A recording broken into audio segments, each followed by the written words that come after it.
कैसा होगा मोदी का ड्रीम बजट? क्या इस बार बजट में आम लोगों के अच्छे दिन आएंगे?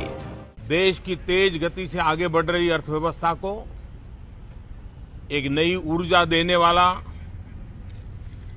देश के सामान्य से सामान्य मानवी की आशा अपेक्षाओं को परिपूर्ण करने वाला बजट आएगा। आने वाले बजट पर पीएम मोदी के इस बयान का मतलब साफ है, सरकार की पूरी कोशिश होगी कि ये बजट आम आदमी के मन का बजट हो। बजट कैसा हो सकता है, इसकी एक झलक आर्थिक सर्वे में देखने को मिली, जिसे आज संसद में पेश किया गया। इसमें 2018-19 के लिए विकास दर 7 से 7.5% रहने की उम्मीद जताई गई है। रोजगार, कृषि और शिक्षा पर खास ध्यान रखने की बात कही गई है। निजी निवेश और निर्यात को बढ़ाने पर जोर दिया जाएगा। घाटे की चिंता किए बगैर सरकार अपना खर्च बढ़ाने पर ज्यादा जोर दे सकती है। What the borrowing is going to be this year, I think we'll have to see what it implies for the deficit. This has been an unusual year because of GST and demonetization, so we'll have to see. But no surprises, all these are well known. समीक्षा की बातों पर अगर गौर करें तो एक बात तो ये साफ हो जाता है कि बजट भले ही लोक लुभावन ना हो, लेकिन निवेश और रोजगार को बढ़ावा देने वाला जरूर हो सकता है। अब सवाल यह है कि मोदी सरकार ऐसा बजट क्यों ला सकती है, इसके मायने क्या हैं? दरअसल मोदी सरकार के लिए पूर्ण बजट का ये आखिरी मौका है, इसलिए सरकार योजनाओं पर खर्च करने से पीछे नहीं हटेगी। इसके जरिए वो न सिर्फ रोजगार के नए मौके पैदा कर सकती है, बल्कि लोगों के बीच विकास के लिए किए गए कामों का क्रेडिट भी ले सकती है। लेकिन इससे एक बड़ी चुनौती भी पैदा होगी, सरकारी खजाने पर खर्च के बढ़ने की।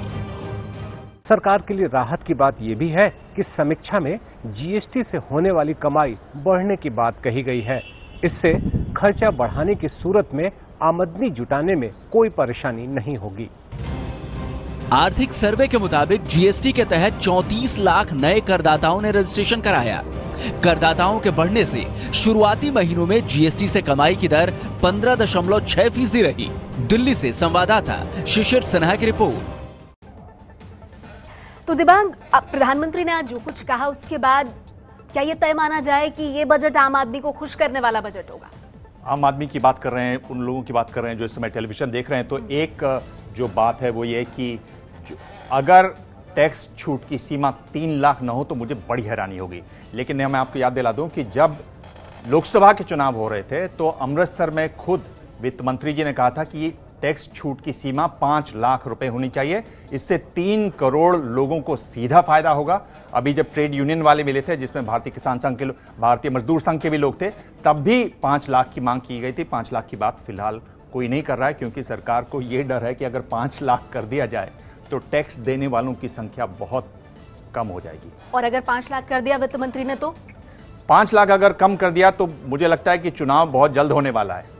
पर एक बात फिर यह है कि आप ये सोचते हैं कि हम लोगों ने कर तो दिया, इसको लोग याद रखेंगे कि नहीं रखेंगे, पर 5 लाख याद कर हो गया तो जरूर याद रखेंगे। हाँ, याद रखेंगे। अगर जल्द चुनाव होगा तो फिर तो जरूर याद रखेंगे, और शायद इसीलिए अगर सरकार करेगी तो ये सोच कर करेगी।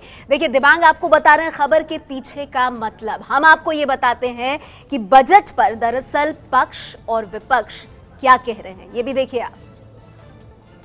पहले जितने भी बजट पास होते थे वो मई में होते थे, तो उसका क्रियान्वयन जून में शुरू होता था।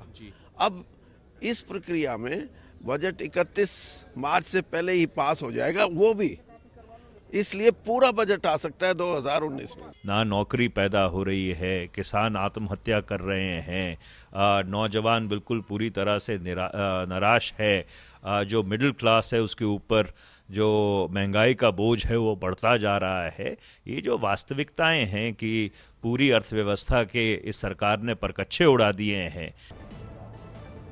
तो आप देख रहे हैं लगातार ये सवाल बना हुआ है कि इस बजट में क्या आपके हमारे अच्छे दिन आएंगे। वैसे हम आपको ये बता दें कि इस बार भी बजट से मध्यम वर्ग और किसानों की ढेरों उम्मीदें जुड़ी हुई हैं।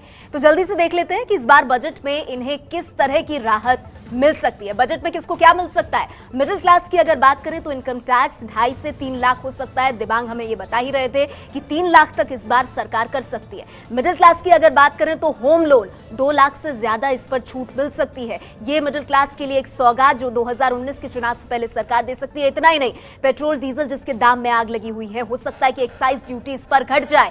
बजट में एक्साइज ड्यूटी घट सकती है। अब आइए किसानों की बात करते हैं। प्रधानमंत्री फसल बीमा में ज्यादा रकम किसान के हाथ में जा सकती है ताकि उसके अच्छे दिन आए। सस्ते कर्ज के लिए ज्यादा ब्याज सब्सिडी, ये भी एक कदम बजट में देखने को मिल सकता है। इतना ही नहीं, न्यूनतम समर्थन मूल्य से कम मिलने पर मदद, ये भी किसान को पहुंचाने का ऐलान बजट में किया जा सकता है। अब रोजगार की अगर बात करें, सड़क सहित दूसरी बुनियादी परियोजनाओं में सरकारी निवेश, इसके साथ ही परियोजनाओं के शुरू होने से रोजगार के ज्यादा मौके बनेंगे। मैन्युफैक्चरिंग को बढ़ावा देने वाली योजनाओं का ऐलान भी इस बजट में मुमकिन है। साथ ही टेक्सटाइल्स, लेदर, जेम्स और ज्वेलरी सेक्टर को भी मदद दे सकती है सरकार।